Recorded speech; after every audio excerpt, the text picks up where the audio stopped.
നമസ്കാരം. ഇന്ന് കർക്കിടകം 17. അങ്ങനെ വാനരപ്പട സീതാന്വേഷണത്തിനായിട്ട് കാട്ടിലൂടെ നടക്കുകയാണ്. അവരങ്ങനെ കുറേ ദൂരം കുറേ ദിവസങ്ങളായിട്ട് കാട്ടിലൂടെ നടക്കുന്നു. അപ്പോൾ അങ്ങനെ പോകുന്ന സമയത്ത് ഒരു ഗുഹ കാണുകയാണ്. അപ്പോൾ ഹനുമാന്റെ നേതൃത്വത്തിൽ വാനരപ്പട ഗുഹയിലേക്ക് കടക്കുന്നു. ഗുഹയിലൂടെ കുറച്ച് ദൂരം സഞ്ചരിക്കുമ്പോൾ അവർ സ്വർണ്ണമയമായിട്ടുള്ള, അതായത് രത്നങ്ങൾ കൊണ്ടും സ്വർണ്ണം കൊണ്ട് ഉണ്ടാക്കിയൊരു വലിയൊരു പ്രദേശം, ഒരു വലിയൊരു പട്ടണം പോലെയുള്ള ഒരു പ്രദേശം അവർ കാണുകയാണ്. അപ്പോൾ ആ വാനരപ്പട അത് കണ്ട് അതിൻ്റെ ഉള്ളിലേക്ക് കയറുകയാണ്. അപ്പോൾ അങ്ങനെ അവർ ആ പട്ടണത്തിൻ്റെ ആ ഒരു സ്ഥലത്തിൻ്റെ ഉള്ളിലേക്ക് കടന്നപ്പോൾ അവിടെ ഒരു യോഗിനി താമസിക്കുന്നുണ്ട്. അപ്പോൾ അവർ ആ യോഗിനിയുടെ അടുത്ത് ചെല്ലുകയാണ്.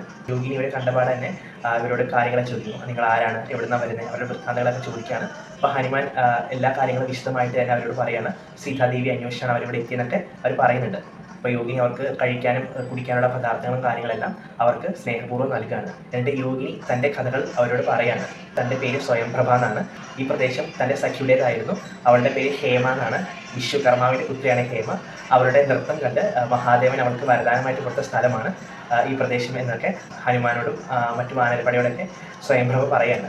ഏകദേശം 10 കോടി ദിവ്യവർഷം ഹേമ ഇവിടെ താമസിച്ചെന്നും അതിനുശേഷം ബ്രഹ്മപദം പൂജിയെന്നും, ബ്രഹ്മപദം പോകുന്നതിന് മുമ്പ് ഹേമ തന്നോട് പറഞ്ഞു ഇനിയുള്ള കാലം നീ ഇവിടെ വസിക്കണമെന്നും, ത്രേതായുഗത്തിൽ ശ്രീരാമ അവതാരം ഉണ്ടാവുകയും സീതാന്വേഷണത്തിനായിട്ട് വാനരപ്പട ഇങ്ങോട്ട് വരികയും ആ സമയത്ത് നീ അവർക്ക് കുടിക്കാനും കഴിക്കാനുള്ള പദാർത്ഥങ്ങൾ കുടിക്കുകയും ചെയ്യണമെന്ന് ഹേമ എന്നോട് പറഞ്ഞിരുന്നുവെന്നും സ്വയംപ്രഭ അവരോട് പറയാണ്. അതിനുശേഷം ശ്രീരാമദേവൻ്റെ അടുത്ത് പോവുക, ശ്രീരാമദേവൻ്റെ അടുത്ത് പോയി കഴിയുമ്പോഴത്തേക്ക് നമുക്ക് മോക്ഷപ്രാപ്തി ലഭിക്കുമെന്നും ഹേമ പറഞ്ഞിരുന്നെന്നും സ്വയംപ്രഭ പറയാണ്.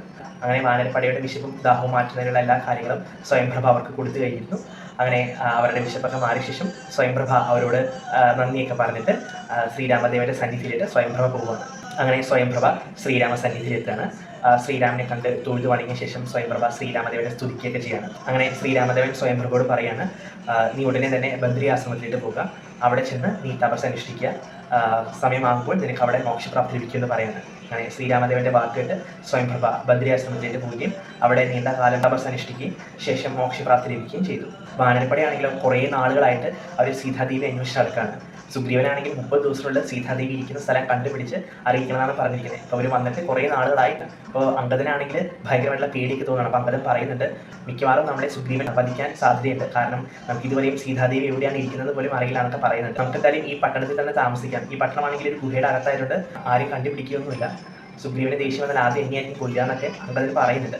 പിന്നീട് ഹനുമാൻ സുഗ്രീവനോട് പറയുന്നുണ്ട്, നീ ഇങ്ങനെ ചിന്തിക്കൊന്നും വേണ്ട, സുഗ്രീവന് നിന്നെ വളരെയധികം ഇഷ്ടമാണ്, ശ്രീരാമദേവൻ്റെ കാര്യത്തിനായിട്ട് നമ്മൾ വന്നിരിക്കുന്നത്, ആ കാര്യം എന്തായാലും നടക്കും, നമ്മളെന്തായാലും ദുഷിച്ച ചിന്തകളൊന്നും നമ്മൾ മനസ്സിൽ വെക്കേണ്ട എന്നൊക്കെ ഹനുമാൻ സ്വാമി അങ്കദനോട് പറയാണ്. ഇത് എഴുത്തച്ഛൻ രാമായണത്തിൽ പറഞ്ഞിരിക്കുന്നത് ഇങ്ങനെയാണ്, ആപത്ത് വന്നടുത്തിടുന്ന കാലം കേൾക്കുകയില്ലടോ സജ്ജന ഭാഷിതം എന്നാണ് പറഞ്ഞിരിക്കുന്നത്. അങ്ങനെ ഹനുമാൻ അങ്കദനോട് എല്ലാ കാര്യങ്ങളും വിശദമായിട്ട് പറയുകയും സീതാന്വേഷണത്തിനായിട്ട് അവർ വിന്ധ്യാപർവ്വതം കടന്നിട്ട് തെക്കൻ കടലിൻ്റെ ആ ഭാഗത്തായിട്ട് അവർ എത്തി നിൽക്കുകയാണ്.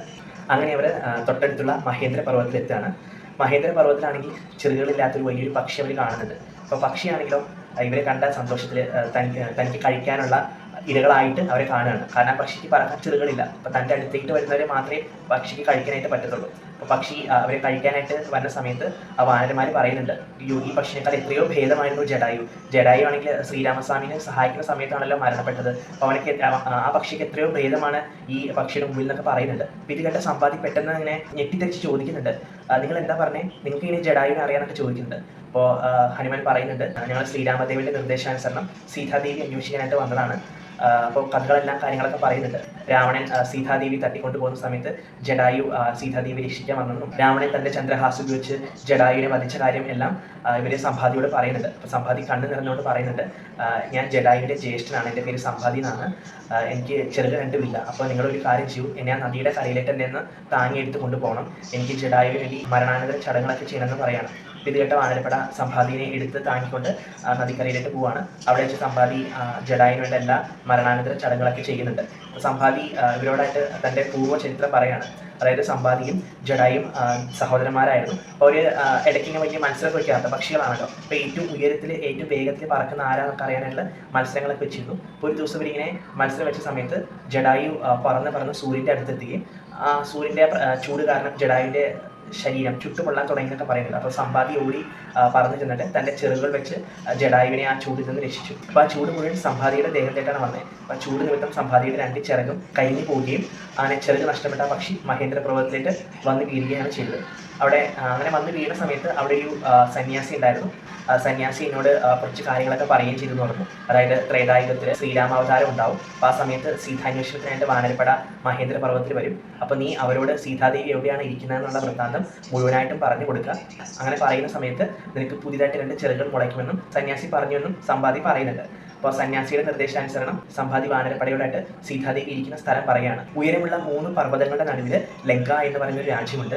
ആ രാജ്യത്ത് അശോക വാടികയിലെ ഒരു അശോക മരത്തിന്റെ ചൂട്ടിൽ നൂറുകണക്കിന് രാക്ഷസിമാരുടെ നടുവിൽ സീതാദേവി വിഷമിച്ച് വസിക്കുന്നുണ്ട് എന്ന് അവൻ പറയുകയാണ്. നിങ്ങൾക്കത് ഇവിടെ നിന്ന് നോക്കിയാൽ കാണില്ല, കാരണം ഇവിടെ നിന്നും 100 യോജന ദൂരമുണ്ട് ആ സ്ഥലത്തേക്ക്. പക്ഷെ ഞാനൊരു പക്ഷി ആയതുകൊണ്ടും പരുന്തായതുകൊണ്ടും എനിക്ക് ആ സ്ഥലം വ്യക്തമായിട്ട് കാണാമെന്നും സമ്പാദി അവരോട് പറയാണ്.